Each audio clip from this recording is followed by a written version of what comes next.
Čechy pod Kosířem, okres Prostějov, v loni 64. místo. Byli tady celkem dvakrát. Nejlepší úspěch měl právě to 64. místo. Velká cena Prostějovska, 12. místo. Na 2B umí za 14,88, na 3B za 17,65. Největší úspěch, že se kluci sešli. Na co se těší na pravidelný přísun lihovin a zavřete oči, vybíháme. To je Čechy pod Kosířem, tým z okresu Prostějov, který se nám chystá na základě číslo 2. Hodně štěstí.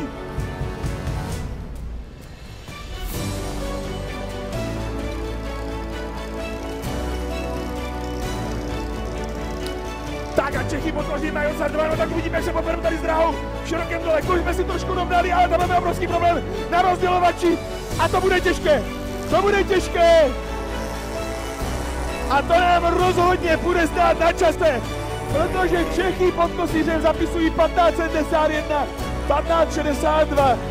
Tam už jsme viděli takzvaně to, jak říkají kluci z Myslošovic, vodění psa, kdy v podstatě ti proudaři už vlastně ten rozdělovač tak tahají, že ten toho má plné zuby a takzvaně natahuje tu ruku a všem ukazuje, jaký má pěkný rozdělovač.